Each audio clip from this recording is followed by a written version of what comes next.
Hi hello friends, ಎಲ್ಲರಿಗೂ ನಮಸ್ಕಾರ. ರೇಖಾ ಅಡುಗೆ ಚಾನಲ್ಗೆ ಸ್ವಾಗತ. ಬನ್ನಿ, ಇವತ್ತು ಬೆಂಡೆಕಾಯಿನಲ್ಲಿ ಮಜ್ಜಿಗೆ ಸಾರು ಮಾಡೋದು ತೋರಿಸ್ಕೊಡ್ತೀನಿ. ಆಲ್ರೆಡಿ ನಾನು 2-3 ಥರ ರೆಸಿಪಿ ತೋರಿಸಿದ್ದೀನಿ ತರಕಾರಿಗಳಲ್ಲಿ.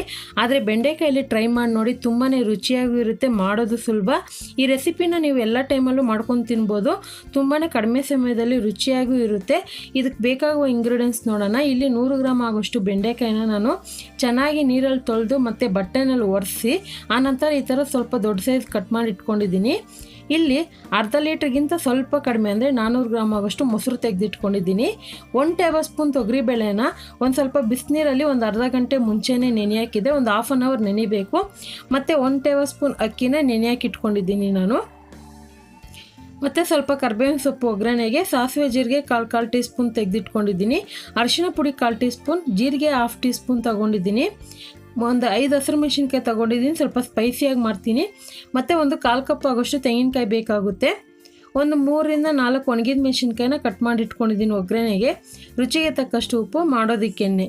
ಈಗ ಯಾವ ರೀತಿ ಮಾಡೋದಂತ ನೋಡೋಣ. ಮೊದಲಿಗೆ ಒಂದು ಮಿಕ್ಸಿ ಜಾರ್ಗೆ ತೆಂಗಿನಕಾಯಿ ಹಾಕ್ಕೊತಾ ಇದ್ದೀನಿ.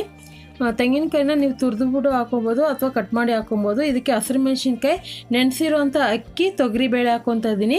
ಇನ್ನೊಂದು, ಇದು ರುಬ್ಬುವಾಗ ನಾನು ಜೀರಿಗೆನ ಮರ್ತ್ಕೊಂಡ್ಬಿಟ್ಟಿದ್ದೆ, ಸೈಡಲ್ಲಿ ಇಟ್ಬಿಟ್ಟು ಮರ್ತ್ಕೊಂಡ್ಬಿಟ್ಟಿದ್ದೆ. ದಯವಿಟ್ಟು sorry friends, first of all ಸಾರಿ.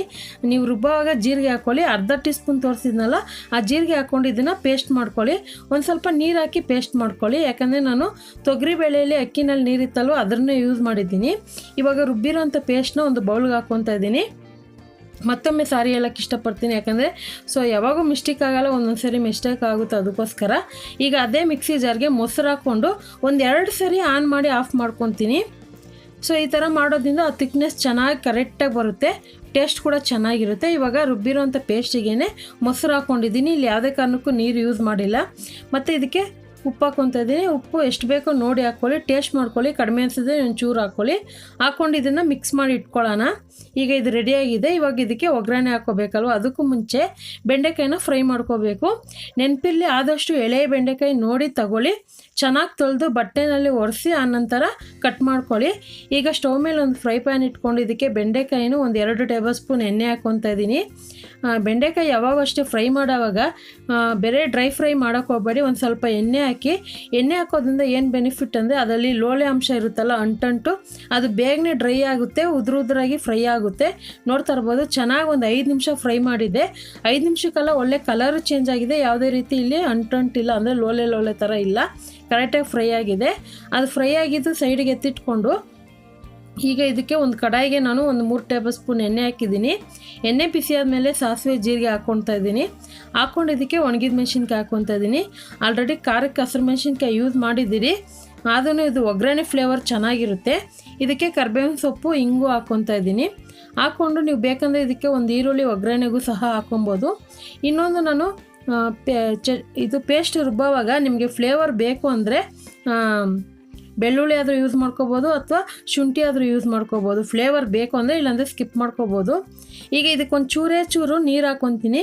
ಆ ಪಾತ್ರೆಯಲ್ಲಿ ಮೊಸರು ಅಂಟ್ಕೊಂಡಿತ್ತಲ್ಲ, ಅದಕ್ಕೊಂದು ಸ್ವಲ್ಪ ನೀರು ಹಾಕ್ಕೊಂಡಿದ್ದೆ, ಅದನ್ನು ಮಾತ್ರ ಯೂಸ್ ಮಾಡ್ತಾಯಿದ್ದೀನಿ, ಬೇರೆ ಏನೂ ಇಲ್ಲ ಅದು. ಇವಾಗ ನಾನು ರುಬ್ಬಿರೋಂಥ ಪೇಸ್ಟು ಮತ್ತು ಮೊಸರು ಏನು ಮಿಕ್ಸ್ ಮಾಡಿಟ್ಟಿದ್ನೋ ಅದನ್ನು ಹಾಕ್ಕೊತಾ ಇದ್ದೀನಿ.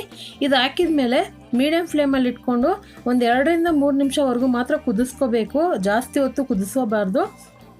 ಈಗ ಫ್ರೈ ಮಾಡಿರೋಂಥ ಬೆಂಡೆಕಾಯಿ ಹಾಕ್ಕೊತಾ ಇದ್ದೀನಿ. ಇದರಲ್ಲಿ ಏನಂದರೆ ತೊಗರಿಬೇಳೆ ಅಕ್ಕಿ ಹಾಕಿದ್ದೀರಲ್ವ, ಬೇಗನೆ ಗಟ್ಟಿಯಾಗುತ್ತೆ. ನೀವು ಫುಲ್ಲು ಸಿಮ್ಮಲ್ಲಿ ಇಟ್ಬಿಟ್ರೆ ಇನ್ನೂ ಗಟ್ಟಿಯಾಗಿ ಹೋಗುತ್ತೆ. ನೀವು ಇದನ್ನು ಮೀಡಿಯಮ್ ಫ್ಲೇಮಲ್ಲಿ ಜಸ್ಟ್ ನೋಡಿ, ಈ ಥರ ಬಬಲ್ಸ್ ಬರೋವಾಗನೇ ಸ್ಟವ್ ಆಫ್ ಮಾಡಿಬಿಡಿ. ತುಂಬ ಹೊತ್ತು ಕುದಿಸೋದು ಬೇಕಾಗೋದಿಲ್ಲ.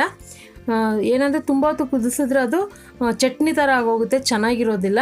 ಯಾಕಂದರೆ ಬೇಳೆನೂ ಅಕ್ಕಿ ಹಾಕಿದ್ದೀರಿ, ನೀವು ಅದು ಹಾಕದೇನೂ ಮಾಡ್ಕೊಬೋದು, ಹಂಗೆ ಸಹ ಮಾಡ್ಬೋದು, ಚೆನ್ನಾಗಿರುತ್ತೆ. ಅದೇ ನಾರ್ಮಲ್ ಟೇಸ್ಟ್ ಸ್ವಲ್ಪ ಡಿಫ್ರೆಂಟ್ ಇರುತ್ತೆ. ಈಗ ಬೆಂಡೆಕಾಯಿ ಮಜ್ಜಿಗೆ ಸಾರು ರೆಡಿಯಾಗಿದೆ. ಇದ್ರ ಜೊತೆಗೆ ಆಲ್ರೆಡಿ ನಾನು ತರಕಾರಿಗಳಲ್ಲಿ ಫ್ರೈ ರೆಸಿಪಿ ತೋರಿಸಿದ್ದೀನಿ. ಫ್ರೈ ಯಾವುದೇ ರೀತಿ ತರಕಾರಿ ಪಲ್ಯ ಇಟ್ಕೊಂಡು ತಿನ್ನೋಡಿ, ತುಂಬಾ ಚೆನ್ನಾಗಿರುತ್ತೆ.